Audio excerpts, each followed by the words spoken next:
Olá a todos, sejam bem-vindos ao De Olho no Mercado. Hoje é 30 de março de 2022 e nós tivemos aí o pregão de quarta-feira. Lembrando que os estudos não se configuram como recomendação, mas têm caráter educacional.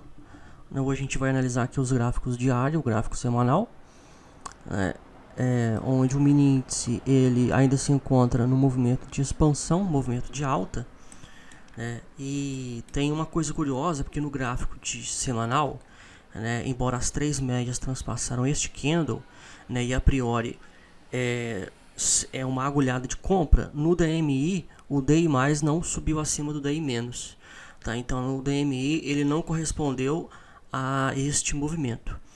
Mas a entrada, o setup, ele tem como entrada a referência o próximo candle que sofreu a agulhada, que seria este candle.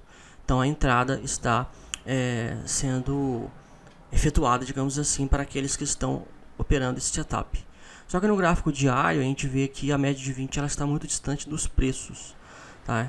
Então assim, a gente tem que analisar o contexto, não apenas olhar para o setup, o padrão gráfico, mas ver como que ele se enquadra na situação atual e é mais seguro a gente esperar um setup, uma agulhada no gráfico diário, porque se os preços realmente vão continuar em tendência de alta, então eles vão ou se lateralizar ou cair até a média para depois voltar a subir. Tá? Então é melhor esperar um setup na ponta compradora no gráfico diário do que contar com um setup no gráfico semanal de um stop muito longo. Tá? Aqui seria um stop de 4.000 pontos. Então o mini índice tem uma volatilidade muito grande, uma oscilação muito grande e é bastante perigoso, arriscado, muito arriscado, é um stop muito longo. Então nesse contexto mesmo que o gráfico semanal ele arme algum setup, pelo fato dos indicadores não estarem plenamente alinhados, e também por conta da volatilidade aí, dos conflitos que geopolíticos, efeitos da pandemia e tudo mais, a gente não sabe como que vai se dar. É melhor você operar em gráficos menores, onde o seu stop é menor, o seu alvo é menor, mas o seu stop é menor. Você ganha menos, mas com mais segurança, tá? Porque não é porque o setup armou no gráfico semanal que com certeza os preços vão lá. Não há certeza nenhuma, tá? As bolsas mundiais elas estão em queda ou no mínimo em muita volatilidade.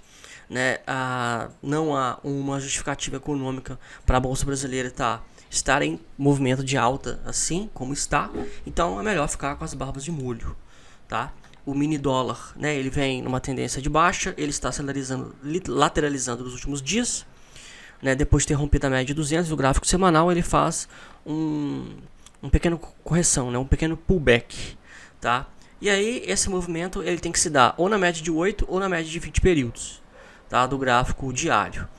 Também é melhor monitorar o preço também, o movimento do dólar pelo gráfico diário.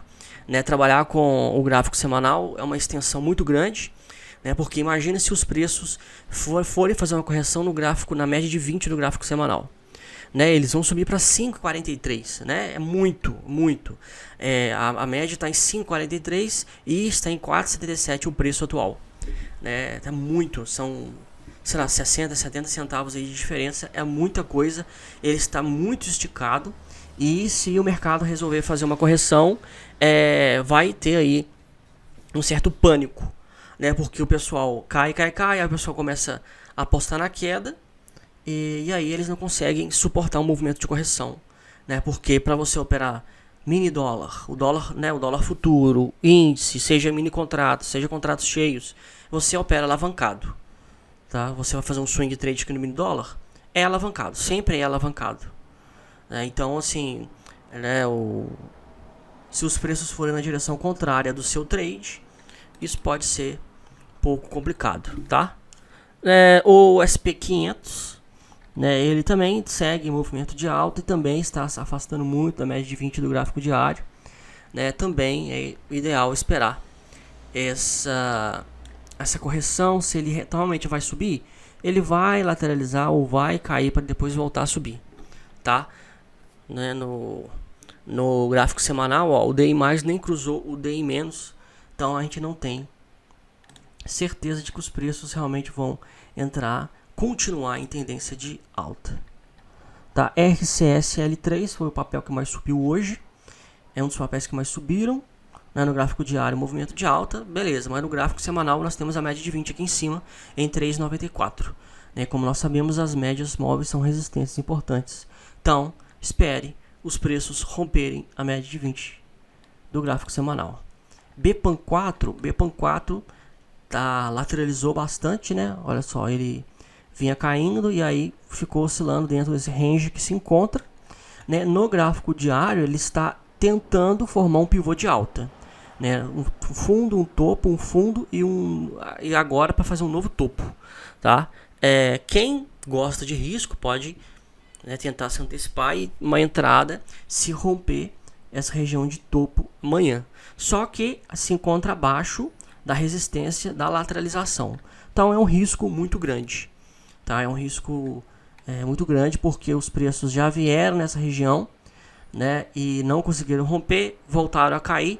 Então, quando isso ocorre, há chances da mesma coisa acontecer. Né?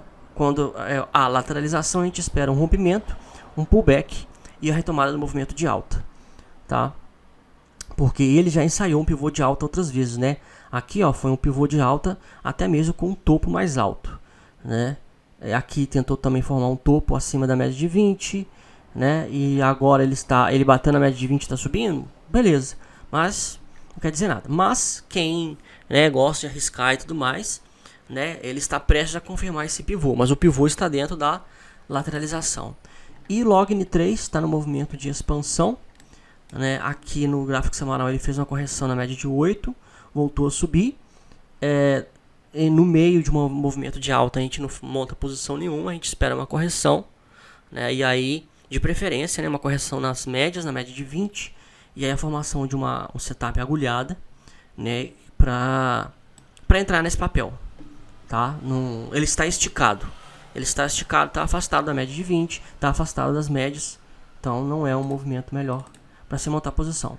CSMG3, que é da Copasa de Minas Gerais, armou um setup no gráfico de 60 minutos, que eu até indiquei aqui com essas linhas, tá? E que seria aqui, ó, também um pullback, né, na média de 8, uma retomada do movimento de alta.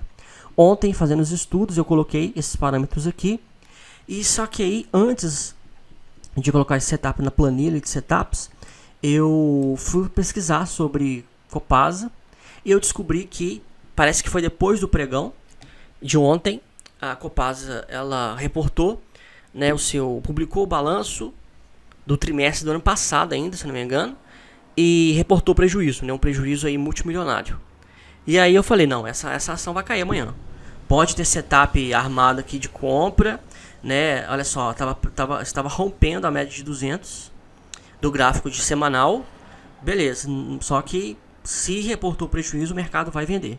E aí eu nem publiquei o estudo desse papel, nem publiquei nada, deixei só as linhas aqui e dito e feito, né? O setup nem foi acionado, nem se tivesse colocado o setup lá, ele não teria sido acionado, ninguém, né? Não teria como você ter comprado e perdido dinheiro, porque os preços abriram já em gap de baixa, né, e caíram, já formando um baita candle baixista, tá? E aí os preços que estavam em alta, prestes a romper a média de 200, né, ele havia rompido, tá? O candle era um candle de alta aqui no gráfico semanal, não era esse candle aqui, era um candle de alta, e o candle já estava acima da média de 200. Tá? Então estava tudo alinhado, o gráfico semanal, o gráfico diário, o gráfico de 60 minutos, alinhados em tendência de alta. Né? Por isso que se programar uma estratégia com robôs é muito difícil, tá? Porque você programa lá uma estratégia de robôs, aí você coloca lá, beleza, quando o gráfico de 60 minutos, o gráfico diário e o gráfico semanal estiverem alinhados com a mesma tendência, é compra. Aí você starta isso lá, beleza, né? Talvez, se você tivesse colocado isso, você estaria comprado em Copasa, tá? E aí, quem estava comprado talvez sofreu, né, aquilo que eu sempre venho falando, inclusive no meu curso, sobre o fenômeno do slippage, escorregadio, tá? Porque, olha só, aqui foi um candle de alta no pregão de ontem, Beleza, teve gente que comprou aqui, ó. Teve gente que comprou. Teve gente que comprou, por exemplo, aqui, ó, a 14,85. Teve gente que comprou. E aí, quando abriu o home broker hoje, os preços, eles abriram em 14,23. Aliás, 14,20. Né? Subiu 3 centavos, 14,23, foi a máxima, depois caiu e mergulhou para 13,06. Tá? E aí subiu mais por quase 50 centavos, fechando em 13,53. Mas assim, né, o cara já perdeu já 50 centavos por ação. Tá? E aí, isso aqui, ó, né, muitas ações, imagina o cara comprar 100 mil ações. Tá? Imagina uma posição de um fundo grande. É uma perda assim, violenta. Tá? E não teve como vender, né, pelo preço acima, tá? Não teve como vender. Quem comprou acima de 14 e 20 não conseguiu, no mínimo, vender acima disso. Né? Já teve prejuízo já abaixo de 14 e 20. E agora a tendência é de queda. Né? A tendência de Copasa é de queda, porque o mercado não vai querer ficar com esse papel. Né? O papel reportou prejuízo, etc. É uma companhia estatal, uma companhia do estado de Minas Gerais. E estatais é assim, né? A questão das estatais é o seguinte: são empresas do governo, né? E é o seguinte, as empresas elas não visam necessariamente lucro, corte de gastos, né? Os funcionários são servidores públicos, né? E aí o pessoal que aumenta salário, né? Nós estamos aí agora aí, ó, com o Banco Central, servidores do Banco Central estão ameaçando greve, e se eles fizerem greve, tem a ameaça do sistema do Pix parar de funcionar enquanto eles estiverem em greve. Né, sendo que o Banco Central, um salário mais baixo lá de um técnico administrativo é uns 5, 7 mil reais. Né? Um analista do Banco Central tira 20 e tantos mil, 30 mil reais. Tá? Um advogado também do Banco Central. Então, assim, são as pessoas que têm os maiores salários do Brasil, e o povo ainda, né, tá fazendo greve porque tem que aumentar o salário. Né, para você ver como que, né, muitos servidores públicos, né, a maioria, não tem noção da realidade, e o povo usa, né, a máquina pública para mover as suas próprias vontades. Tá? Então, assim, os caras lá são funcionários da Copasa. Você acha que vai diminuir o salário deles ou vai querer manter? Não, os caras querem que somente aumente. Né? Só que ninguém pensa que é o governo que paga. Né? E as dívidas, o governo já tem uma dívida multibilionária. Tá? O governo, ele já deve muito mais, dezenas e dezenas e dezenas de vezes mais do que ele arrecada. E o governo, para ele se manter de pé, ele sempre tem que a cada mês pegar dinheiro emprestado. Ele pega através dos títulos do Tesouro Direto. O pessoal adora falar, vou investir no Tesouro Direto, né? Tá, você está emprestando dinheiro para o governo, para um governo que está tecnicamente, financeiramente falido. Tá? Porque qualquer empresa que tivesse na mesma situação do governo já tinha entrado em concordata. Já tinha entrado. Juridicamente já tinha entrado. Alguém ia solicitar e ela já ia estar em processo de falência e recuperação judicial. Tá? Mas como é o governo, né, ninguém faz nada. Então, assim, né, existem coisas da realidade que parece assim ser coisa de ficção, né? Mas não é. E sim, empresas estatais são as piores empresas para você investir. Tá? São as piores empresas para se investir, e a Copasa está aí mostrando que teve um prejuízo enorme. Tá? Tupi 3 caiu, segurou na média de 20, mas bateu na média de 20 do gráfico semanal, então ele está em tendência de baixa. Tá? Não é porque subiu acima da média de 20 do gráfico diário, é que já reverteu a tendência. Tá? O ideal é você operar comprado quando o gráfico diário e o semanal estiverem alinhados. Ok? E para fechar, JALL3 também caiu. Tem queda, não está em timing de tendência de alta. O ADX aqui, ó, está baixo, está em 15 no semanal e está em 13 no gráfico diário. Essa linha branca do DMI, desse indicador, mostra a força da tendência, né? Está muito baixo, o ideal mínimo é 30, né? No semanal está 15, no diário está 13. Então, assim, está tecnicamente em movimento lateral sem força alguma. Ok? Então esses foram os estudos de hoje, tá? Qualquer dúvida, eu estou à disposição. Um abraço a todos e, se Deus quiser, até amanhã.